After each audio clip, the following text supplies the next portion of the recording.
rate on loans extended by South Korean banks, including household borrowing, rose for a second consecutive month in February amid concerns that snowballing household debts in the country could pose a threat to much-hoped economic expansion, the financial watchdog said today. The average bad loan rate for banks has stood at 0.77% at the end of February, up 0.06 percentage point from a month earlier.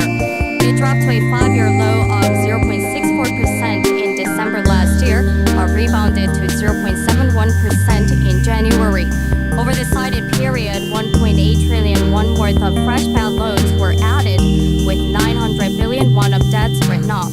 The overdue rates of corporate debt inched up 0.08 percentage point on month to 0.94%, with those for household loans gaining 0.04 percentage point to 0.57%. The Defense Secretary of the United States plans to visit South Korea next week for talks with his counterpart on key pending security issues, a Seoul source said today, with attention drawn to the possible deployment of an advanced U.S. missile defense system here. Secretary of Defense Ashton Carter is to arrive here on April 8th for a 2-day schedule, during which he plans to hold talks with South Korea's Defense Minister Han Min-gu and meet with President Park Geun-hye, a Seoul source said, requesting anonymity. A variety of issues of mutual concern is expected to be discussed, including how to deal with North Korea and ways to further boost the alliance. With sources in Washington having said Carter is expected to visit Japan as well, Asia will be the destination of his first bilateral visit since taking office last month, except for his trip to U.S. troops in Afghanistan.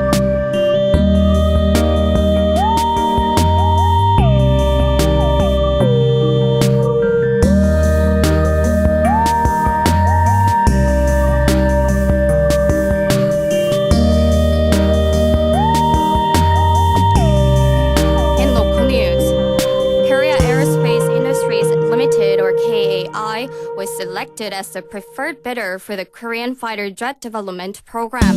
An official of the Defense Acquisition Program Administration said it had evaluated 2 companies that participated in the bidding process.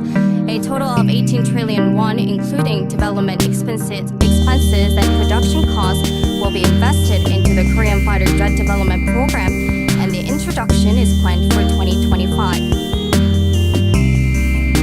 The red tide phenomena, which has been present for several years now in the downstream part of Busan's Uncheoncheon, has appeared again this year. The red tide in Uncheoncheon is due to the presence of cryptophytes, a type of algae that lives in brackish water and produces a foul odor.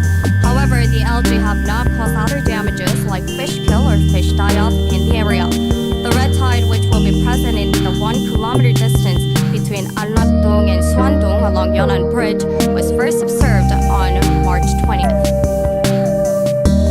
In order to meet the demand of the summer vacation season, the number of flights at Gimhae International Airport will be drastically increased.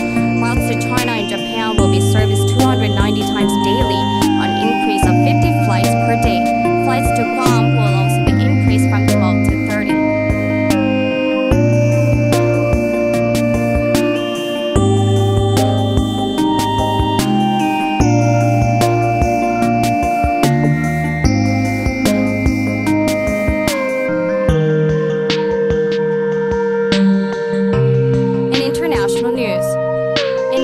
Minister Manohar Parrikar raised the importance of defense ties at a meeting with Japanese Prime Minister Shinzo Abe in Tokyo on Monday. In the Tokyo Declaration signed a year ago, leaders of the 2 countries pledged to strengthen defense ties. Parrikar was also welcomed by Japanese Defense Minister Gen Nakatani at Japanese Defense Ministry. It is Parrikar's first overseas visit as defense minister. The 2 sides have been discussing the potential for Japan to supply India with aircraft and other military hardware.